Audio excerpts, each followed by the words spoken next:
Well, 2017 kinda sucked for the world, but gaming kept going strong and delivered another great year. There were some low points. These games sucked ass! But there were more than enough high points to cancel out those lows. This is my personal favorite games of 2017, so I'm throwing out the review scores for this list. Something I gave an 8.5 can be lower than something I gave an 8, or higher than something I gave a 9.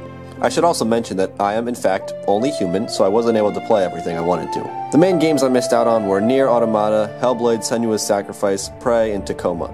I also want to give a shout out to a few honorable mentions: Dishonored, Death of the Outsider, and Mario Kart 8 Deluxe. I love these games, and I played a lot of them, especially Mario Kart. And now, without further ado, I present my top 10 games of 2017.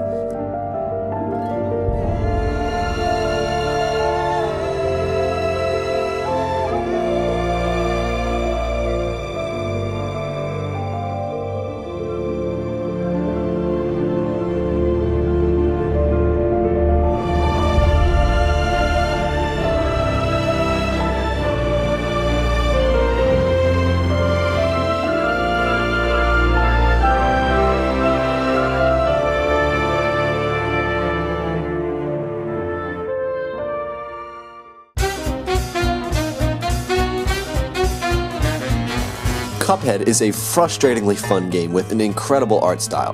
I had a ton of fun playing this with my friend, and if you're up for a good challenge, it's certainly worth picking up. There are some issues with it, but it's definitely the most exciting Xbox exclusive to come out in some time.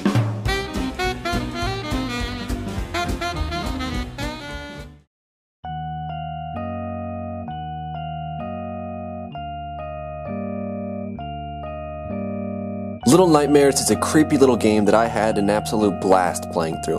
The gorgeously grotesque world and the haunting atmosphere make it something really special. I definitely recommend checking it out.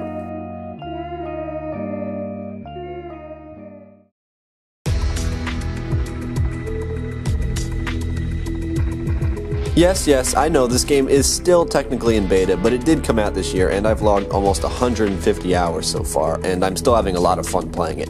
It's a fast, more refined take on the Battle Royale genre, and I cannot wait to see where it goes in the future.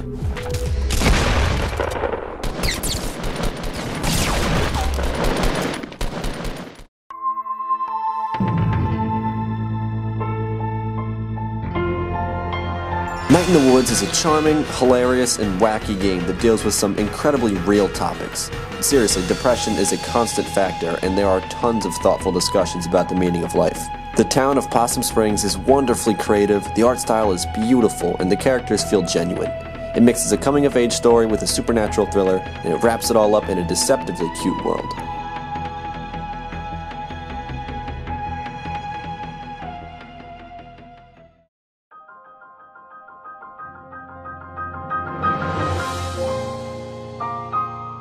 The Legend of Zelda: Breath of the Wild is a great game that I loved playing through, but it had some serious issues that really bothered me. To keep it short, combat was fun, but too repetitive, and there was just a general lack of enemy variety.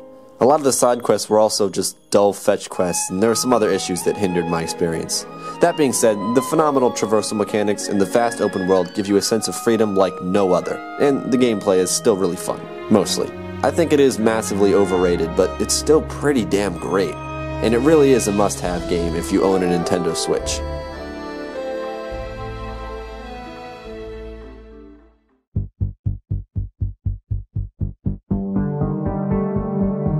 Observer is a cyberpunk horror game where you play as a detective searching for his son. The world is dark, disturbing, and extremely engaging, and the game is one hell of a mind trip.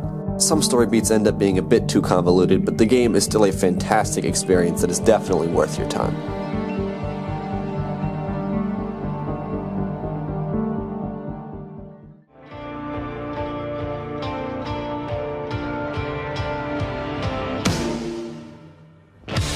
Wolfenstein 2 is a great shooter with a superb narrative and an incredible ensemble of voice actors.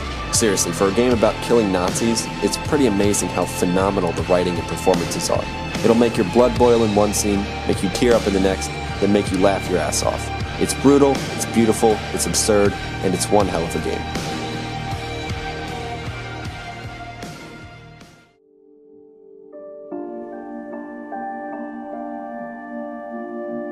What What Remains of Edith Finch set the bar for storytelling in 2017 with an absolutely outstanding narrative.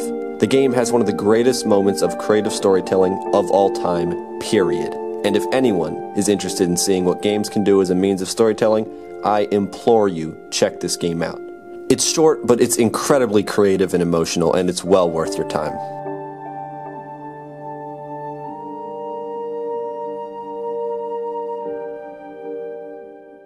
Okay, I'll admit, I had no idea what to do about this. For the longest time, I couldn't decide what my favorite game was. So, I decided I'm going to make my Game of the Year a two-part award. One for the game I thought was the best from a critical standpoint, and one I personally enjoyed the most. So, here we go.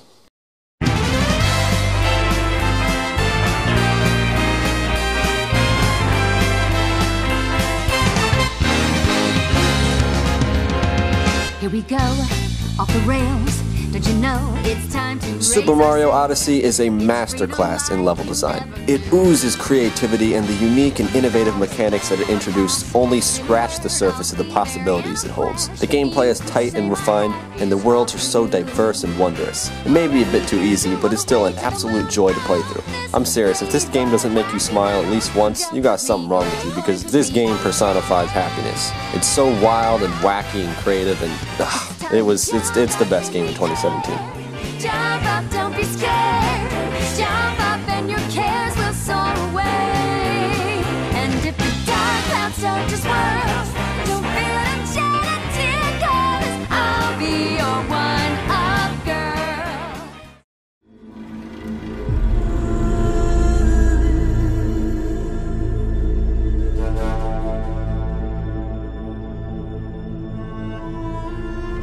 I know, this might seem like a bit of a strange pick, but I just really dig the vibe of this game, and while it certainly has some flaws, with the cutscenes being the most noticeable, Horizon Zero Dawn is one of the best new IPs to come out in a long time, hands down. Guerrilla Games managed to create an incredibly fascinating and engaging world, and I am so excited to see where this franchise goes. The gameplay is super fun, the narrative is fantastic, and the world building is top-notch.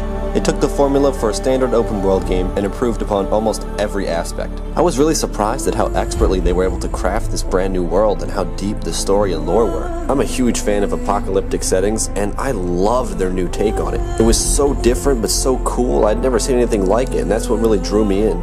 And that's why Horizon Zero Dawn is my favorite game of 2017.